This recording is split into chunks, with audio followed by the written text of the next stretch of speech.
अस्सलामुअलैकुम everyone. I am doctor Shanza Tahir and आप देख रहे हैं डॉक्टर मोटिवेशन।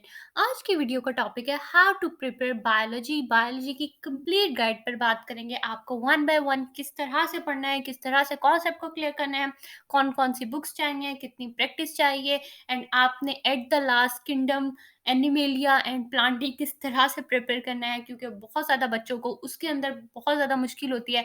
तो हम उस पर भी बात करेंगे। अगर आप चैनल पर नए हैं तो जल्दी से चैनल को सब्सक्राइब कर दें।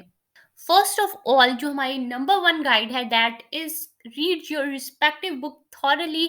तो आप जिस भी प्रोविंस के हैं, आप पंजाब के हैं तो आपने पंजाब की बुक्स को पढ़ना है, आप फेडरल के हैं तो फेडरल की बुक्स को पढ़ना है, आप केपी के हैं तो केपी की बुक्स को पढ़ना है, आप बलोचिस्तान से बलोचिस्तान की बुक्स को पढ़ना है, आप सिंध से हैं तो आपने सिंध की बुक्स को पढ़ना है। अपने रिस्पेक्टिव प्रोविंस की बुक्स को आपने बहुत अच्छे से करना है, वर्ड टू वर्ड करना है, लाइन टू लाइन करना है, आपने सारी लाइंस को क्रैम करना है, क्योंकि इस बार होना है आपका आपका प्रोविंशियल लेवल पे आपका एग्ज़ाम होना है, जिसने आपका मेरिट बनाना है, तो इसलिए आपने अपनी बुक पर बहुत ज़्यादा फ़ोकस करना है।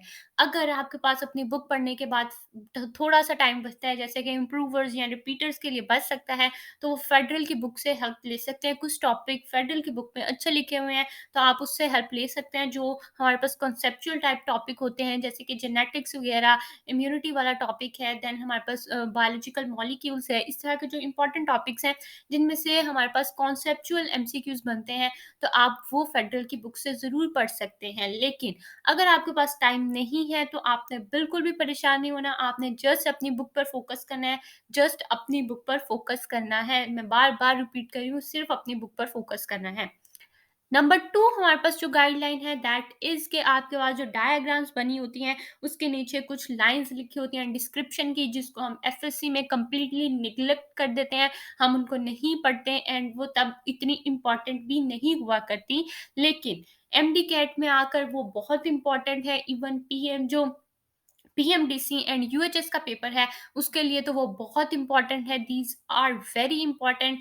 तो आपने उनको ज़रूर करके जाना है। जैसा कि मैंने मेंशन किया हुआ है, ये हमारे पास कुछ है, डायग्राम है एंड उसके पीछे न्यूरॉन्स की डायग्राम है एंड उसके नीचे हमारे पास सारी एक्सप्लेनेशन न्यूरॉन की, डेंड्राइट्स कितने हैं, उसके एक्सॉन्स कितने हैं एंड लेंथ कितनी है, वो सब कुछ एक्सप्लेन किया हुआ है। उसमें से एज इट इज़ एमसीक्यूज उठ कर आते होते हैं, तो आपने ये डिस्क्रिप्शंस को कभी भी निग्लेक्ट नहीं करना अब अपने एमडी कैट की प्रिपरेशन के अंदर। थर्ड गाइड जो हमारे पास आती है दैट इज ग्लॉसरी। तो ग्लॉसरी जो है वो भी आपकी बहुत इंपॉर्टेंट है। ये एक ऐसी चीज होती है जिसको हम एफएससी में कभी भी खोल के नहीं देखते, लेकिन आपकी जो एमडी कैट है उसके अंदर ग्लॉसरी इंपॉर्टेंट है। आपकी जो यूएचएस पंजाब की बुक्स हैं, उसके अंदर कुछ वर्ड्स ऐसे हैं जो ग्लॉसरी के अंदर लिखे हुए हैं, लेकिन आपके चैप्टर में नहीं लिखे हुए, और कभी कभी वो एज इट इज लाइन उठकर एमसीक्यूज में आ जाती हैं और आपको फिर नहीं पता होता। जैसे कि एक एग्जांपल है हमारे पास मेलाटोनिन एंड मेलानिन। ये हमारे पास दोनों का डिफरेंस लिखा हुआ है ग्लॉसरी के अंदर, लेकिन हमारे पास ये बुक के चैप्टर के अंदर इसके बारे में कोई डिस्क्रिप्शन नहीं है, तो उधर ही एमसीक्यूज आ जाता है। तो अगर आपने ग्लॉसरी नहीं की हुई तो आपका ये एमसीक्यूज रॉन्ग हो जाएगा। तो इसलिए आपने एक बार अपनी ग्लॉसरी को जरूर पढ़ लेना है साथ साथ अपने चैप्टर्स के। एंड आपने ग्लॉसरी में से कोई इंपॉर्टेंट पॉइंट है तो आप चाहें तो अपनी बुक के चैप्टर पे ही लिख लें, ताकि आपको बार बार ग्लॉसरी ना खोलनी पड़े, या आप उसको वहाँ ग्लॉसरी में हाईलाइट कर लें, ताकि आप सिर्फ हाइलाइट वाली इंपॉर्टेंट चीज़ें पढ़ें। जैसा कि मैंने दिखाया हुआ है कि आपके लिए ग्लॉसरी जो है वो बहुत इंपॉर्टेंट है, तो आपने ग्लॉसरी को भी ज़रूर साथ-साथ अपने एमडी कैट की प्रिपरेशन में करना है।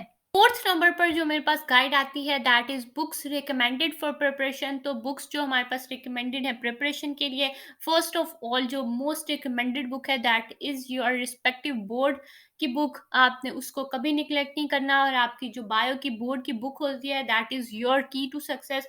उसका एक एक लाइन, एक एक वर्ड, एक एक चीज़, एक एक डायग्राम, एक एक टेबल आपने तैयार करना होता है, और उसी में से एग्जैक्ट पेपर आता है। बहुत कम एमसीक्यूज होते हैं जो कोई इधर उधर से आ जाए, नहीं तो एज इट इज बुक के एमसीक्यूज आए होते हैं, और हमें बुक की लाइंस अच्छी से नहीं आती होती, इस वजह से हम उनको गलत कर देते हैं। सेकंड पर आता है फेडरल की टेक्स्ट बुक। तो अगर आपके पास टाइम है तो आप कुछ टॉपिक्स जो है वो फेडरल की टेक्स्ट बुक से भी प्रिपेयर कर सकते हैं। देन थर्ड पे वी हैव द किप्स की practice book and preparation book. तो किप्स की प्रिपरेशन बुक जो है वो काफ़ी अच्छी है, मैंने देखी है। तो उसमें उन्होंने काफ़ी शॉर्ट करके चीज़ें और काफ़ी रिलेट करके चीज़ें आपको शॉर्ट लिस्टिंग सी दी हुई है, तो आप अपना चैप्टर प्रिपेयर करने के बाद एक बार उसको भी रीड कर सकते हैं। 2-3 पेज होते हैं हर चैप्टर के स्टार्ट में, तो आप एक बार उसको रीड कर सकते हैं और अगर कोई इम्पोर्टेंट बात लगती है, तो आप उसको अपनी बुक पर लिख सकते हैं साथ-साथ, तो वो आपके लिए बहुत बेनिफिशियल हो जाएगा। एक बहुत इम्पोर्टेंट बात ये है कि आपने बायो के लिए लेक्चर लेते हुए कोई भी चीज़ अपने रजिस्टर पर नोट डाउन नहीं करनी है, क्योंकि बार-बार रजिस्टर खोलना, बुक खोलना बहुत डिफ़िकल्ट हो जाता है। आपने अपने बुक पे ही स्टिकी नोट्स लगाने हैं, या आप एक पेज को स्टेपल करके उस पेज पे अपने सारे शॉर्ट नोट्स लिख सकते हैं उस चैप्टर से रिलेटेड, और आपने बार-बार अपनी बुक को ही पढ़ना है, क्योंकि आपकी बुक से एग्ज़ैक्ट लाइन्स उठ के आती हैं। आपके बहुत कम ऐसे टॉपिक्स हैं जिसमें से कॉन्सेप्चुअल एमसीक्यूज़ आते हैं, जैसे कि इम्यूनिटी वाला टॉपिक है उसमें से कॉन्सेप्चुअल आ जाते हैं, जेनेटिक्स वाला है उसमें से कॉन्सेप्चुअल आ जाते हैं, देन बायोलॉजिकल मॉलिक्यूल्स, इस तरह के चैप्टर्स में से कॉन्सेप्चुअल एमसीक्यूज़ आ जाते हैं, लेकिन मोस्टली आपकी एग्ज़ैक्ट बुक की लाइन्स आती हैं। तो आपने बुक की लाइन्स को बार-बार पढ़ना है, इसलिए आपने अपने जो नोट्स होने हैं या कुछ इंपॉर्टेंट पॉइंट्स होने हैं जो बुक में नहीं लिखे हुए, आपको लेक्चर में टीचर बता रहे हैं, तो वो आपने अपने स्टिकी नोट्स पे या बुक की साइड में आपने एडजस्ट करने हैं। आपने बुक के अलावा कहीं और अपने नोट्स बनाने की ट्राई नहीं करनी for the biology. 5th number पर जो मेरे पास गाइड आती है दैट इज़ के biology is not that much conceptual, इसके लिए ज़्यादा जो है वो क्रैमिंग होती है, तो आपने थॉरली अपनी बुक को पढ़ना है और कुछ टॉपिक्स आप चाहें तो आप ऑनलाइन लेक्चर ले सकते हैं हर टॉपिक के लिए, और अपने इंपॉर्टेंट पॉइंट्स जो हैं उनको क्लियर कर सकते हैं और उनको लिख सकते हैं। लेकिन कुछ टॉपिक्स जो हैं जिनके लिए आपको बहुत ज़रूरी है अपना लेक्चर लेना, जैसे कि जेनेटिक्स वगैरह का टॉपिक, वो आपको बगैर लेक्चर लिए समझ नहीं आएगा, तो आपने ज़रूर यूट्यूब पे बहुत बेस्ट लेक्चर्स हैं, तो आप गार्डियन है, गार्डियन बायोलॉजी है, that is one of the best channel जो मैंने देखा है, एंड देन उसके बाद एक रितु रतावल है, इंडियन चैनल है अनअकैडमी का, तो आपने उससे भी फ़ायदा उठा सकते हैं। These are one of the best channels, तो आपने ज़रूर उनसे अपने कॉन्सेप्ट्स को क्लियर करना है, एंड देन आपने वो जो कोई इम्पोर्टेंट बात हो जो आपकी बुक में नहीं है और आपकी समझ के लिए वो ज़रूरी है, तो आपने उसको अपनी बुक पर ही नोट डाउन करना है, एंड अपने बुक को आपने थॉरली पढ़ना है। नेक्स्ट पर जो हमारे पास गाइड है 6th number that is time required for biology, तो बायोलॉजी के लिए मैक्सिमम मार्क्स होते हैं, तो इसलिए ये लेंथी भी है और इसको आपने थोड़ा-सा ज़्यादा टाइम भी देना है अपने बाकी सब्जेक्ट्स के मुताबिक। बहुत सारे बच्चे इस तरह से करते हैं कि वो फिज़िक्स और केमिस्ट्री को ज़्यादा टाइम दे लेते हैं, बायोलॉजी को इतना ज़्यादा फ़ोकस नहीं करते हैं, एंड बाद में बायोलॉजी में ज़्यादा एमसीक्यूज़ रॉन्ग हो जाते हैं। जैसा कि मेरे साथ भी ऐसा ही हुआ था, मैंने 5 और 6 एमसीक्यूज़ जो थे वो बायोलॉजी में रॉन्ग कर दिए थे, जबकि मेरे केमिस्ट्री में सारे ठीक थे और मेरे फिज़िक्स में 2-3 गलत थे।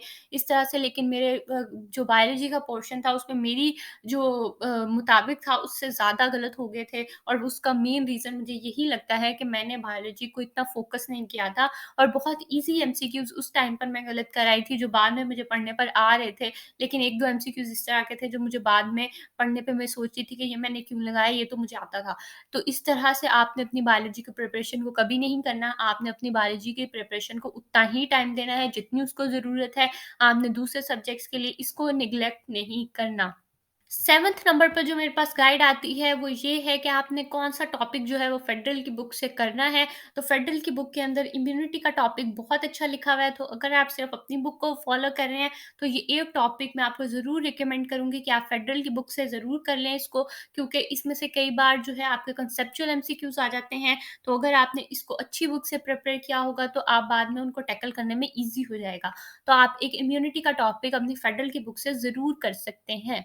8th नंबर जो guide I have that is kingdom animalia की गाइड। तो किंगडम एनिमेलिया बहुत ज़्यादा बच्चों को मुश्किल लगता है, और ये मुश्किल है भी क्योंकि हम अपनी एफएससी में इसको बिल्कुल छोड़ देते हैं, और बाद में एमडी कैट के 2 मंथ्स के अंदर हमने जब सारे सब्जेक्ट को साथ टैकल करना होता है, अपनी प्रैक्टिस भी करनी होती है, तो अकेले एनिमेलिया को करना बहुत मुश्किल हो जाता है।